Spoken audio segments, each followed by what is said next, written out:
पिछले एक साल से लगातार देश की राजधानी दिल्ली और आसपास के इलाके, जिसे एनसीआर कहा जाता है, एक खास गैंगस्टर की धमक होती रही। इस गैंगस्टर ने न सिर्फ एक बल्कि एक से ज्यादा वारदातों को अंजाम देकर दिल्ली पुलिस, हरियाणा पुलिस के रातों की नींद उड़ा दी। हरियाणा में नाथूराम हलवाई के दुकान पर फायरिंग करने का मामला हो या फिर हरियाणा के हिसार के ही इनेलो के नेता के महिंद्रा कार शोरूम में फायरिंग कर 4 करोड़ रुपए की रंगदारी मांगने का मामला, या फिर देश की राजधानी दिल्ली के फ्यूजन कार शोरूम पर फायरिंग करवाने से लेकर बर्गर किंग में हत्याकांड करवाने तक, इस खतरनाक गैंगस्टर का नाम हर मामले में सामने आता रहा। जिस गैंगस्टर की मैं बात कर रहा हूँ उसका नाम तो गैंगस्टर हिमांशु भाऊ है, लेकिन आज के इसी वीडियो में हिमांशु भाऊ के एक और साथी जिसका नाम है काला खैरमपुरिया, उस गैंगस्टर को विदेश से गिरफ्तार करके पिछले महीने भारत लाया गया है, उसके बारे में विस्तार से बताएंगे। तो बने रहेगा इस वीडियो के अंत तक। नमस्कार, आप देख रही हैं BDF न्यूज। हरियाणा के सोनीपत शहर के फेमस नाथूराम हलवाई की दुकान के बाहर एक के बाद एक 30 राउंड गोलियां चली। एक गोली दूध बेचने वाले व्यक्ति को लगी। फायरिंग करने वाले शूटर ने दुकान पर पर्ची फेंकी जिसमें लिखा था 2 करोड़ रुपए दे देना।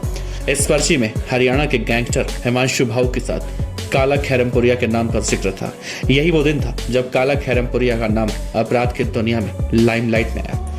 हिसार शहर के नामी महिंद्रा कार शोरूम में रूटीन की तरह पूरा स्टाफ अपने काम में लगा हुआ था। दोपहर के वक्त एक बाइक पर 3 शूटर पहुंचे। शूटर्स ने अंधाधुंध 35 से ज्यादा राउंड गोलियां चलाई और 5 करोड़ की फिरौती से संबंधित एक पर्ची फेंक कर फरार हो गए। इस पर्ची में भी हिमांशु भाऊ के साथ काला खैरमपुरिया के नाम का जिक्र था। इसके बाद तो पुलिस के लिए काला खैरमपुरिया एक टारगेट बन गया। हरियाणा की स्पेशल टास्क फोर्स यानी STF ने राकेश उर्फ काला खैरमपुरिया को पिछले महीने गिरफ्तार किया। हरियाणा के हिसार के गांव खैरमपुर के रहने वाले राकेश जुर्म के दुनिया में काला खैरमपुरिया के नाम से जाना जाता है। मैच 22 साल की उम्र में जुर्म के दुनिया में कदम रख सनसनी फैलाने वाले इस सनकी गैंगस्टर का मिजाज गैंगस्टर काला राणा ने पिछले एक साल में हरियाणा में ही नहीं बल्कि दिल्ली पुलिस के सामने भी कई बार चुनौती पेश की। ये बात भी सामने आई कि पिता की मौत के बाद काला की मां को मामा परेशान कर रहा था। इस पर उसने अपने साथियों के साथ मिलकर अपने मामा पर ही फायरिंग करवा दी। हालांकि उसका मामा उस घटना में बच गया। STF से मिली जानकारी के मुताबिक गैंगस्टर काला खैरमपुरिया का पहली बार नाम साल 2014 में हिसार जिले में एक लूट की वारदात में सामने आया। इस केस में वो जेल गया। यहाँ उसकी कुछ लोकल बदमाशों से दोस्ती हुई। जेल से छूटा उसके बाद उसने इलाके में ही कई अन्य वारदातें की, लेकिन साल 2015 में उसने राजस्थान के हनुमानगढ़ जिले में एक शख्स की हत्या कर सबसे बड़ी वारदात को अंजाम दिया। राजस्थान पुलिस ने कुछ समय बाद उसे पकड़ लिया और वो हनुमानगढ़ जेल में भेज दिया गया। साल 2018 में इसी कत्ल केस में हनुमानगढ़ की अदालत से उसे उम्र कैद की सजा सुनाई गई। हनुमानगढ़ जेल में रहते हुए उसके संपर्क उत्तर भारत में एक्टिव कई बड़े गैंगस्टरों से हुए।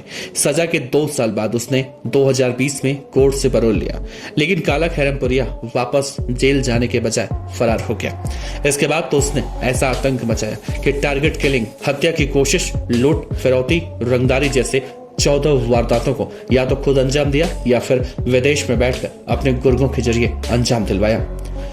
काला खैरमपुरिया ने 2021 में फतेहाबाद जिले के गांव दरौली में एक व्यक्ति की हत्या की। इसके साथ ही हनुमानगढ़, सिरसा, हिसार में कई जगह गोलियां चलवाकर फिरौतियां मांगी गई। जब वो पुलिस के लिए सिरदर्द बनने लगा तो कुछ समय के लिए शांत हो गया। साल 2023 में वो फर्जी पते पर पासपोर्ट तैयार कराया और पहले UAE और फिर आर्मेनिया और उसके बाद थाईलैंड पहुंच गया। यहाँ पहुंचने के बाद काला खैरमपुरिया गैंगस्टर हिमांशु भाऊ और नीरज फरीदपुरिया के संपर्क में आया। इन दोनों बड़े गैंगस्टरों के साथ मिलकर अपनी गैंग को दिल्ली और हरियाणा में एक्टिव कर दिया। गैंग के गुर्गों के जरिए उसने सोनीपत में नाथूराम हलवाई के यहाँ फिरौती के लिए फायरिंग करवाई। इसके बाद सोनीपत में ही शराब कारोबारी सुंदर मलिक की हत्या हुई। इसमें भी गैंगस्टर हिमांशु भाऊ और काला खैरमपुरिया का नाम आया। और इतना ही नहीं, काला खैरमपुरिया ने दिल्ली के तिलक नगर के एक नामी शोरूम पर फायरिंग करा के 5 करोड़ रुपए की फिरौती मांगी। इसके बाद 18 जून को दिल्ली के रजौरी गार्डन में अमन जून नाम के एक व्यक्ति की गैंग वॉर में हत्या करवाई। 24 जून को उसने हिसार में इनेलो नेता राम भगत के बेटे के शोरूम पर फायरिंग करवा के 5 करोड़ रुपए की फिरौती मांगी। एक के बाद एक काला खैरमपुरिया का नाम पुलिस के रोजाना मचे में चढ़ता गया। हिसार की घटना के बाद पुलिस के साथ साथ सरकार की भी काफी किरकिरी हुई। इसी के चलते STF ने कमान संभाली और फिर सबसे पहले पुलिस ने उस पते को ढूंढ निकाला जिसके जरिए काला फर्जी पासपोर्ट बनवाकर देश छोड़कर भागा था।